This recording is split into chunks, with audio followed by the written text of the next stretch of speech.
ఇంట్లో ఏమి కూరగాయలు లేనప్పుడు టమాటాలతోనే సింపుల్గా టేస్టీగా టమాటా కూర చేసుకోవచ్చు. టమాటాలు హాఫ్ కేజీ కన్నా కొన్ని తక్కువ ఉన్నాయి. చిన్న చిన్న ముక్కలుగా తరిగి పెట్టుకోవాలి. స్టవ్ వెలిగించి స్టవ్ పైన మూకుడు పెట్టుకున్నా.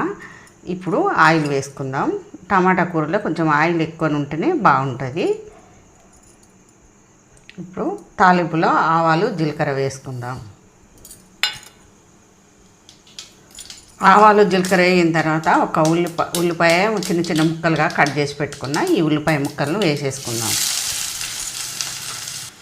ఇప్పుడు పచ్చిమిర్చి ముక్కలు వేసుకుందాము. ఒక 2 మిర్చీలు కోసిపెట్టిన వేసుకుందాం.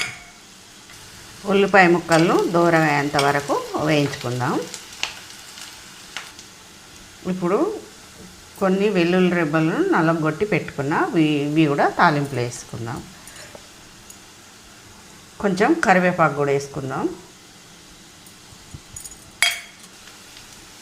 తాలింపు అంతా ఒకసారి మళ్ళీ కలుపుకుందాము.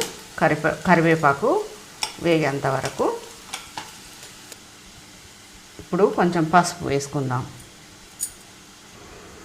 ఇప్పుడు తాలింపులో టమాటా ముక్కలు వేసేసుకుందాం.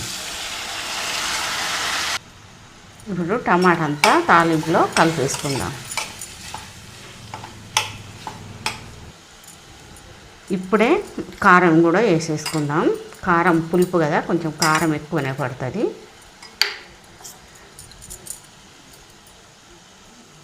కొంచెం ధనియా పౌడర్ కూడా వేసుకుందాం.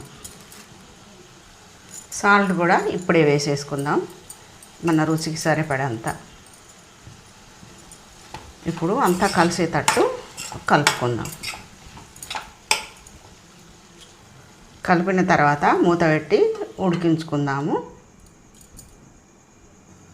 ఇప్పుడు ఎంతవరకు ఉడికిందో చూద్దాం. టమాటాలో ఉన్న వాటర్ అంతా బయటకు వచ్చేసింది. ఇంకో కొంచెం ఉడికితే ఇక కూర రెడీ అయినట్లే. ఇంకా కొంచెం సేపు ఉడికించుకుందాము. మూత తీసి చూద్దాం కూర ఎంతవరకు వచ్చిందో. కూర ఉడికిపోయింది, ఆయిల్ పైకి తేలుతుంది. ఇప్పుడు కొంచెం గరం మసాలా వేసుకుందాం. గరం మసాలా వేసుకుంటే ఘాటు తగ్గించి పులుపు తగ్గి కొంచెం పుల్లగా ఘాటుగా చాలా బాగుంటుంది. చివరగా కొంచెం కొత్తిమీర ఆకు వేసుకుందాము. ఇప్పుడు అంతా కలిపేసుకుందాము.